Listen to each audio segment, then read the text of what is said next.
Hello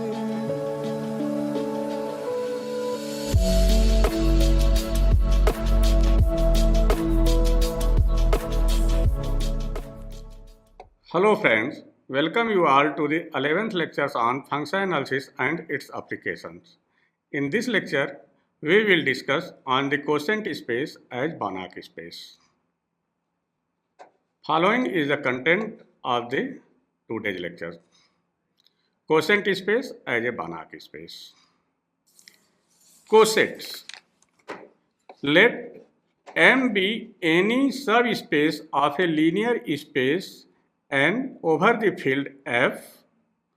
Let X be any element of N, then the set M plus X equal to M, that is small m plus X, such that M belonging to capital M, where M is the subspace of linear space N, is called the right coset of M in nonlinear space N generated by X.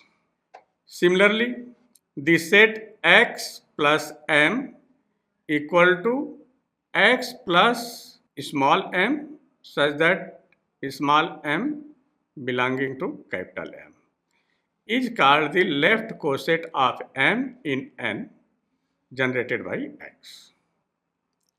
Obviously, M plus X and X plus M are both subsets of N because N is a nonlinear space, that is vector space. Okay?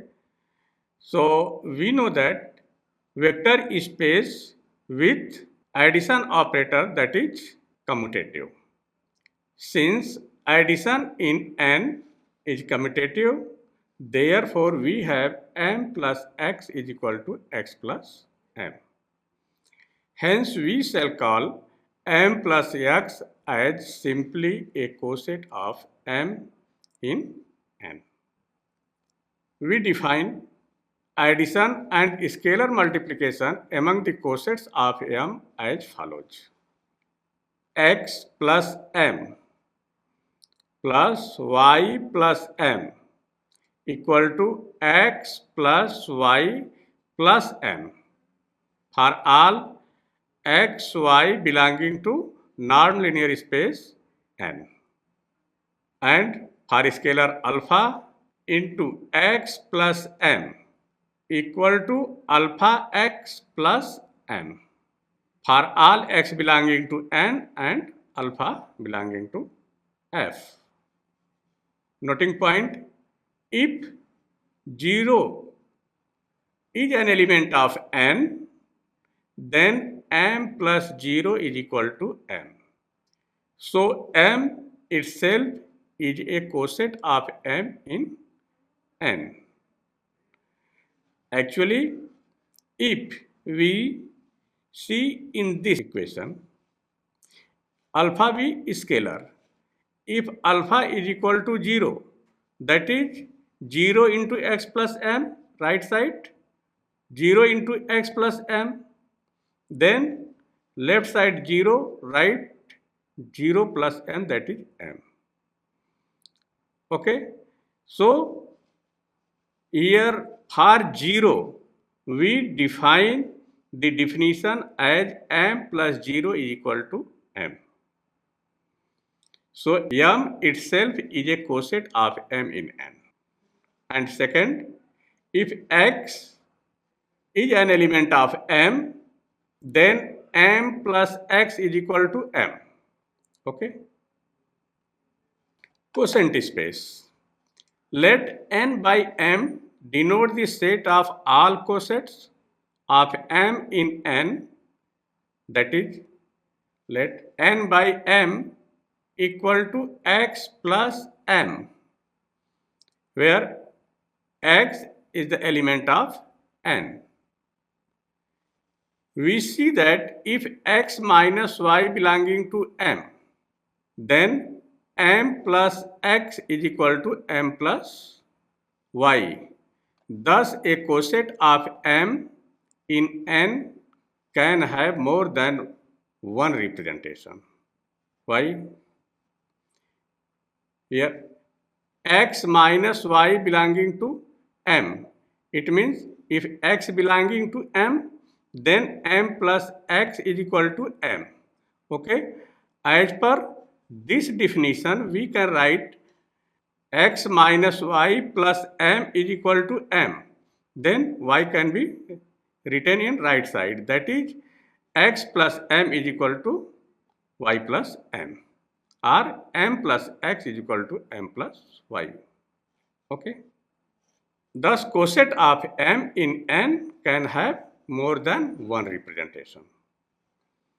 The linear space n by m over the same field f is called the quotient space of n with respect to m, where m is the subspace of n. Theorem. If M is a closed linear subspace of a normal linear space n, then the quotient space denoted by n by m is a normal linear space with the norm of each quotient x plus m defined as norm x plus m is equal to infimum of norm x plus small m such that m belonging to capital M. If n is Banach space, then the quotient space n by m is also a Banach space with this norm. Proof. We first verify all conditions for a norm on n by m. First, since norm x plus m is non-negative real number and every set of non-negative real numbers is bounded below, it follows that infimum of norm x plus m such that m belonging to m exists and is non-negative real number. Okay, that is norm x plus m greater or equal to 0 for every x plus m belonging to quotient space n by m. Second, since m is the zero element of n by m, we have to show that norm x plus m equal to 0 if and only if x plus m is equal to m. Okay. So here, if m is the zero element, then x plus m is equal to m. First, we prove if x plus m is equal to m, then norm x plus m is equal to 0, and then we prove norm x plus m is equal to 0, then x plus m is equal to m.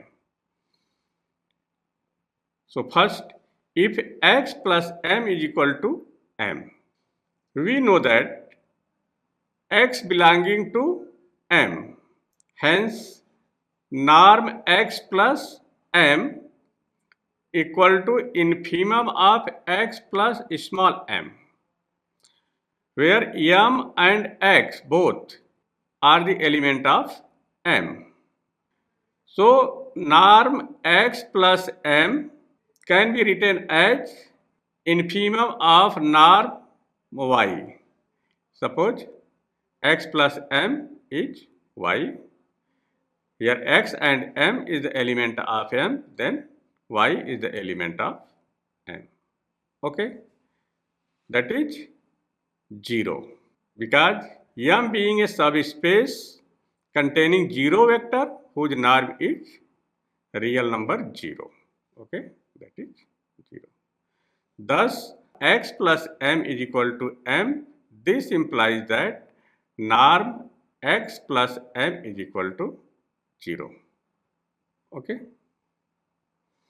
Conversely, let norm x plus m is equal to 0. We have to show that x plus m is equal to m. Hence, norm x plus m is equal to 0. This implies that infimum of norm x plus m such that m belonging to capital M equal to 0. This implies that there exists a sequence mk belonging to capital M such that norm x plus mk tend to 0 as k tend to infinity. Or x plus mk tend to 0. This implies that mk tend to minus x, that is converges at minus x as k tend to infinity. It means minus x is the element of M because M is closed and mk is a sequence in M converging to minus x. Okay, this implies that x is the element of M because M is a subspace. Okay. This implies that x plus m is equal to m, the zero element of n by m. Thus we have norm x plus m is equal to 0. This implies that norm x plus m is equal to m, the zero element of n by m. Third, let x plus m, y plus m belonging to quotient space n by m. Then norm x plus m plus y plus m equal to norm x plus y plus m by the definition of quotient. As per the statement of theorem, we can write this infimum norm x plus y plus m. Here given this expression can be written as infimum of x plus y plus m1 plus m2. Suppose m is equal to m1 plus m2 and m1 plus m2 is the element of m.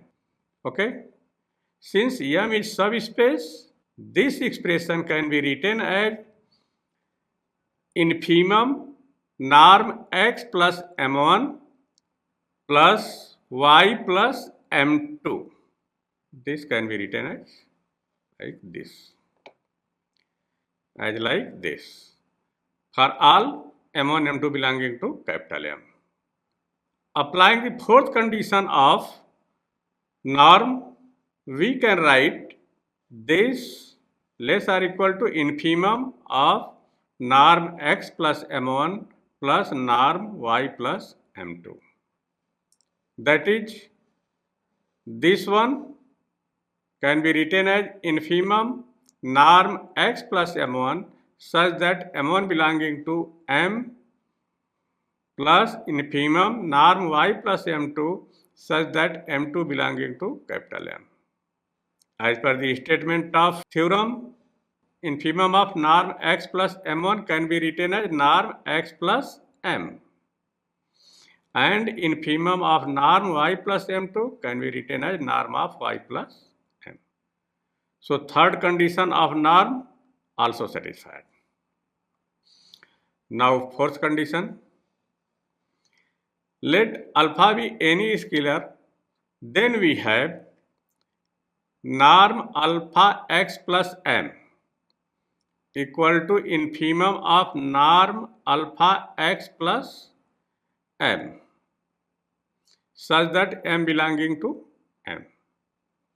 Since m belonging to m, alpha m also belonging to m. So this expression can be written as infimum of norm alpha x plus alpha m. Okay. Now alpha common.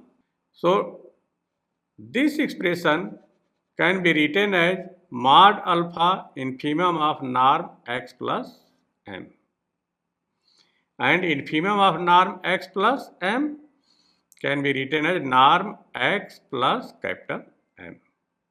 Hence, norm alpha x plus M can be written as mod alpha norm x plus M. Okay. This expression also can be written as, since alpha x plus M can be written as alpha x plus M. Okay, because here by the definition of quotient, alpha x plus M equal to alpha x plus M. Okay, so alpha x plus M can be written as alpha into x plus capital M. So norm alpha x plus M can be written as norm alpha x plus M also. Okay, so in short, this can be written as mod alpha norm x plus M. Okay, all conditions are satisfied or not here. Hence, n by m is a normed linear space. We now prove that if n is complete, then n by is also complete, because in statement if n is Banach space, then n by m is also a Banach space. We have to prove this. Okay, since n is Banach space, it means n is complete. Then we have to prove n by m also a complete space.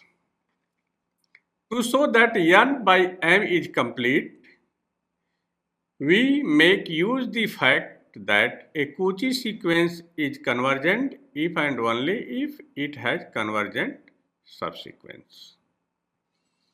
If Sn is the element of n, let sequence Sn plus m, that is Sn plus m, be a Cauchy sequence in n by m.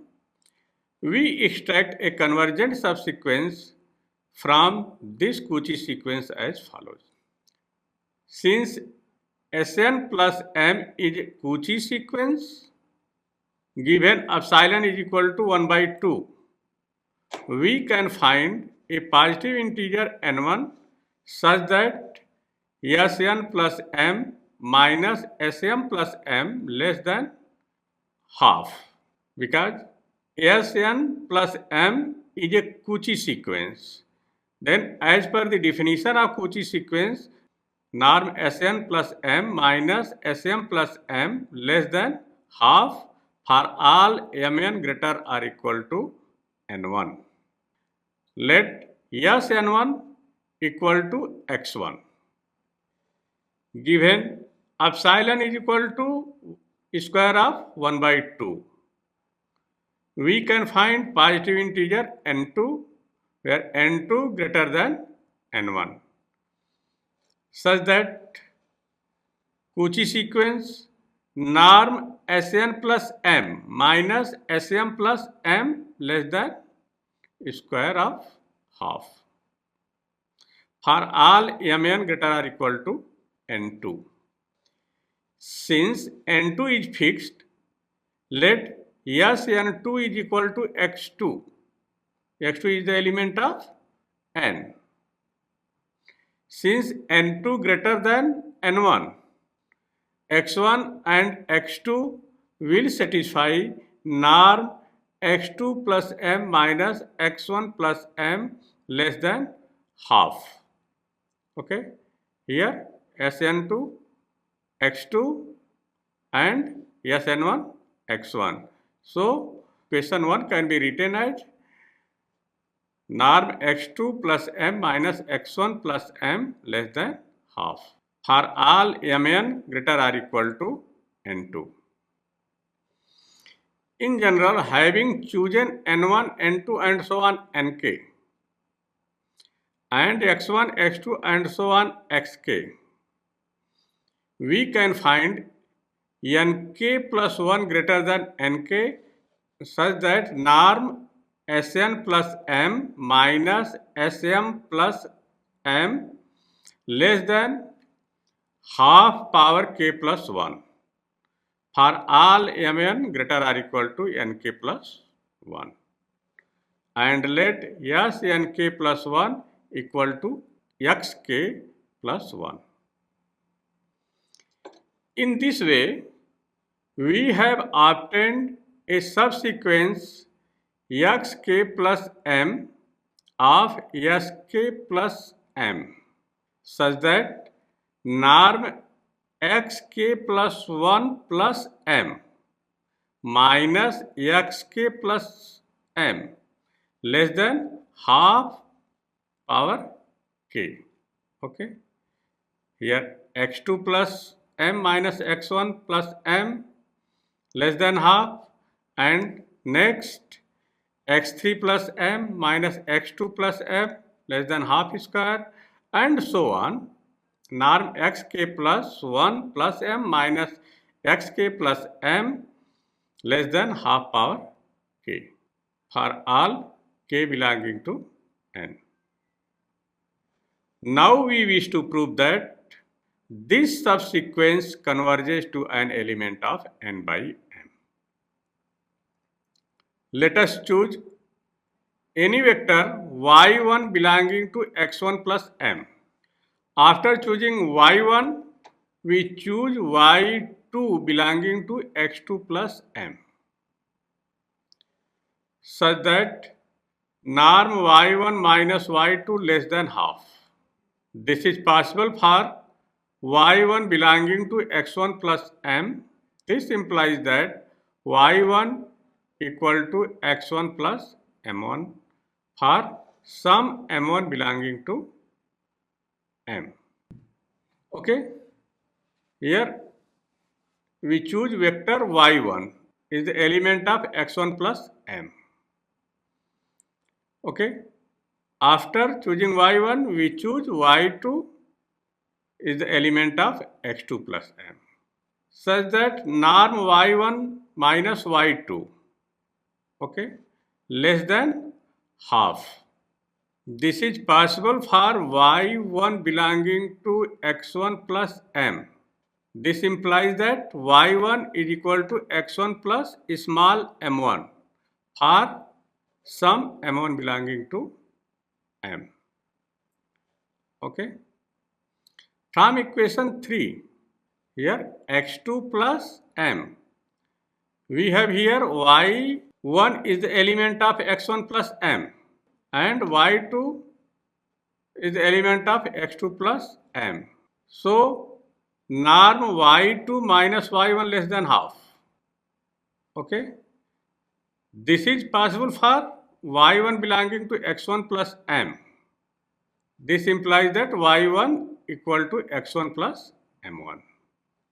So, norm x2 plus m minus x1 plus m less than half. This implies that x1 minus x2 plus m less than half. As per the statement, norm defined for capital M, this is infimum norm x1 minus x2 plus m such that m belonging to m less than half.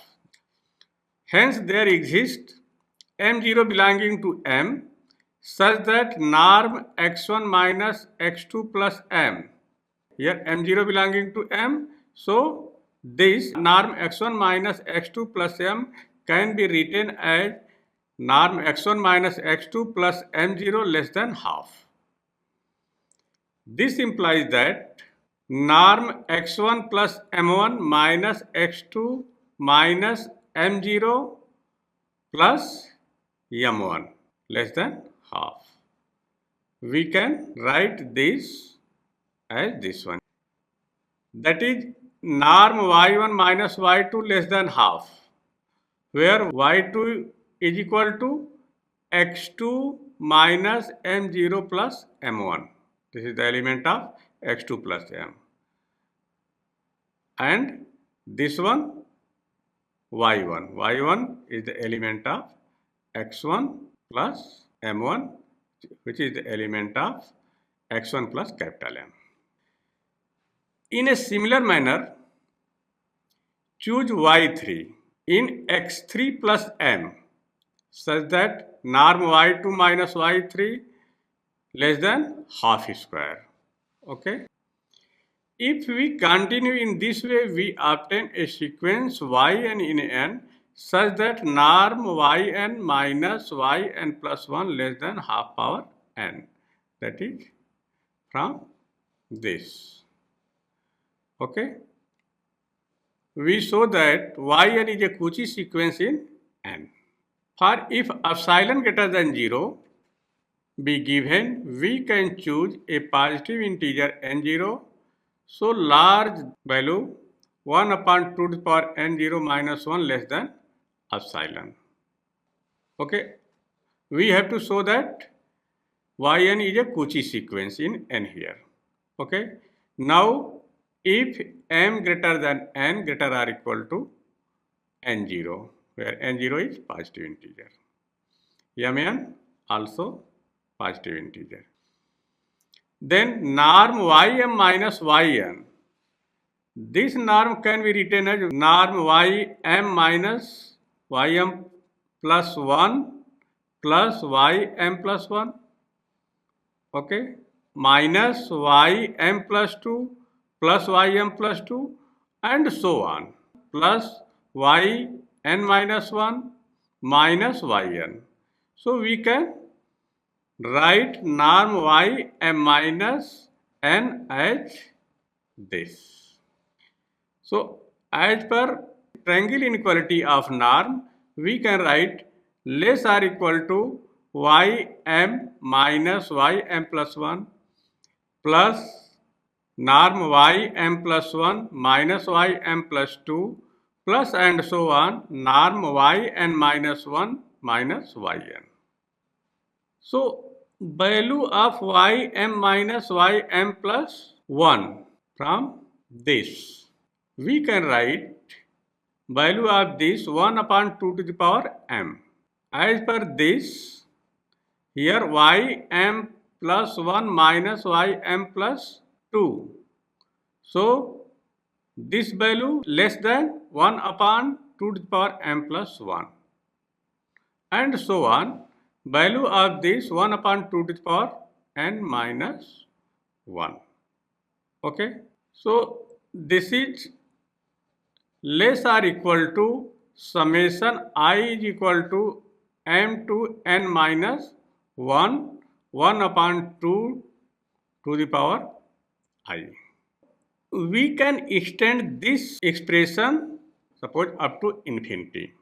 So this is less or equal to 1 upon 2 to the power m plus 1 upon 2 to the power m plus 1 and so on up to infinity. That is less than I is equal to m to infinity, 1 upon 2 to the power I. Okay. This is the geometric series.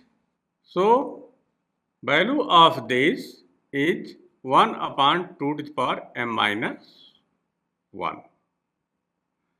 So here m greater than n greater or equal to n0, then value of this less or equal to 1 upon 2 to the power n0 minus 1, which is less than epsilon. Therefore, this shows that yn is a Cauchy sequence in n. Since n is complete, because it is given n is Banach space always complete space. So here given, since n is complete, there exists a vector y belonging to n such that yn converges to y in n. To conclude the proof, we show that xn plus m converges to y plus m in quotient space n by m. Now we have norm xn plus m minus y plus m. We have to show that norm xn plus m minus y plus m tend to 0 as and tend to infinity. Okay. So norm xn plus m minus y plus m equal to norm xn minus y plus m equal to infimum of norm xn minus y plus small m such that small m belonging to capital M. Because this is the infimum value, so we can write less or equal to norm xn plus m minus y for all m belonging to m. Since yn is equal to xn plus mn for some mn belonging to capital M, we conclude that norm xn plus m minus y plus m less or equal to norm y and minus y tend to 0 as y and tend to y. Hence, xn plus m converges to y plus m in n by m. Thus, a Cauchy sequence Sn plus m in n by m has a convergent subsequence xn plus m in n by m. Hence, Sn plus m converges to an element y plus m in n by m. Therefore, n by m is complete. Hence, the quotient space n by m is a Banach space. In this lecture, we have discussed the quotient space as Banach space. These are the references which have been used in this lecture. Function analysis, Dover publications, written by George Beckman and Lawrence Naresi. Introductory function analysis with applications, John Whaley and Sons, written by Erwin Krejcik. Function analysis, New Age International Publishers, written by B.V. Lemieux.